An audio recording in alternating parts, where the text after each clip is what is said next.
Hello, Dr. Bill here. I want to go over some crucial changes on the digital SAT that I want all my students and parents to be aware of. And first, as I'm speaking now, it's September 2023. The paper and pencil SAT will be enforced through December of this year, and then the exam will be digital. As it stands now for the verbal section, this is just the verbal section. I've done another video on the math that I encourage you to all watch.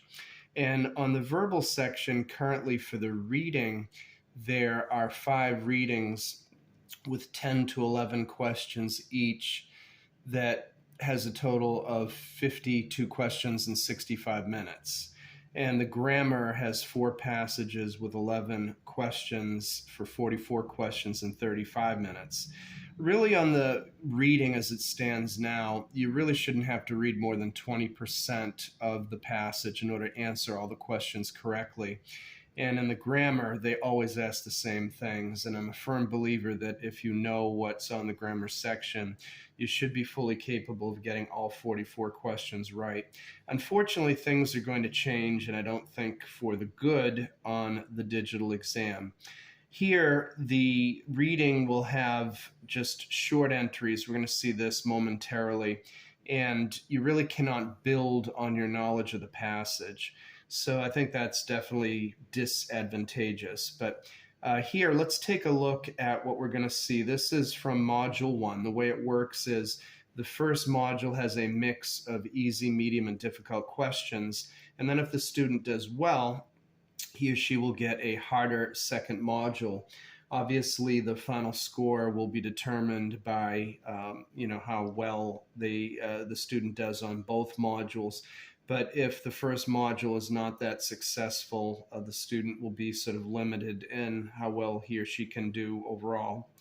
Okay, so let's take a look at the way this is going to look. So here, this would be a vocabulary and context type question. Now here, you're going to have 27 questions to complete in 32 minutes. Okay, so it's going to go quickly.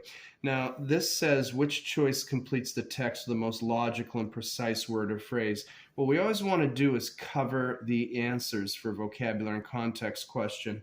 The Educational Testing Service spends a lot more time trying to create attractive bad answers than the right answer. So we don't want to be led astray. We want to read this, see the relationship, and then have a target word that we can look for. So it says the Chilean volcano Calabozos is located in blank area. So here there are no context clues, right? However, here we have an important transition. Therefore, the risk of loss of human life in the event of an eruption is minimal. Okay, well, if the risk of loss of human life is minimal, then this volcano must be located in a desolate area. So I would say that our target word would be desolate and would look for something like that. If that is not there, we'll take the closest word, right? So let's see here. And remote is essentially desolate, so that will be our answer. Okay, same thing here. Which choice completes the text with the most logical and precise word or phrase? Contemporaries of American modernist poet H.D. focused only on her important contributions to the Imagist movement in the 1920s, taking blank view of her work.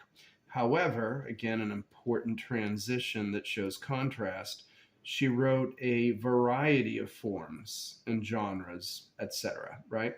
Okay, well, if we have a contrast here and she wrote a variety of forms, then I think they would take probably a limited view or a narrow view. So we would say something to the effect of narrow for our target word, and we look. There we go. We said limited or narrow, and limited is indeed there. So that is going to be our answer. So these are 2 examples of vocabulary and context. Let's see something consistent with the reading. So here, the reading that we have currently on the paper and pencil test. First we read the question actually, which choice best describes the function of the second sentence and the overall structure of the text? Okay, since the 1950s, scientists have known that rapid eye movement, or REM, occurs when someone is sleeping. Previous studies attempting to determine the meaning of these eye movements have been unsuccessful, in part because these studies relied on human subjects recalling the content of their dreams. A recent study by physiologists A and B, we don't really need to know their names, has avoided this issue by studying dreaming mice instead. The results suggest that REM is correlated to changes in direction during the dream. Okay, so again, what is the function of this underlined sentence? It names a problem in the approach taken by A and B, and that's false. The A and B did not conduct previous studies. Okay, it introduces the difficulty that the study by A and B was designed to bypass, and I think that looks very good. I think that is good. We're going to leave that. It presents the findings of studies done prior to the study by A and B. Well, it's a study done prior, but it doesn't present any findings, so that would be out. And it clarifies how others studying REM sleep interpret the study by A and B, and that's false. So B is indeed our best answer. But here you can see in the reading, these are all separate, quick entries, and they don't allow the student to build on his or her knowledge like the current SAT does, okay? All right, let's take a look at this one. Which choice best describes the function of the third sentence in the overall structure of the text? So this is very much like what we just did. Let's see. Electroreception is the ability of an animal to sense the flow of electricity around it by using specialized organs known as electroreceptors. Most species known to use electroreception are fish, including many sharks, elephant fishes, and eels. However, electroreception is not limited to fish. Monotremes, a group of mammals that include the platypus and some echidnas, have electroreceptors on or near their mouths to help locate prey. There is also some evidence that bees can detect static electricity on flowers. So again, what is the function of this sentence? It generalizes the phenomenon discussed beyond fishes, and I would say it does that, right? This talked about fishes, and then this, how it is not limited to fish. So I would say that looks pretty good. Let's see what else we have. It offers another explanation of electroreception that is different from the explanation of how electroreception is used by fishes, and it does not do that. So let's eliminate that.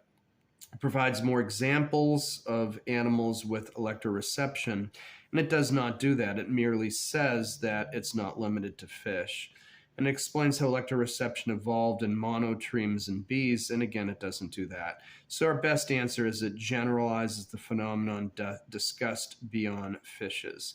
So there you go. So here you see that, again, this test does not really have the advantages that the current paper and pencil test does. If your student, right, or you or your son or daughter, let's say, has the opportunity to take the exam before it goes digital, it might be a good idea. Again, one advantage of the digital exam, at least in the reading, is that it will be shorter. So some people prefer that. So again, there are pros and cons. I hope this little overview is helpful. Again, please subscribe to my channel for lots of great suggestions on strategies for the SAT and ACT. This is Dr. Bill. Thanks for watching, and we'll see you on the next video.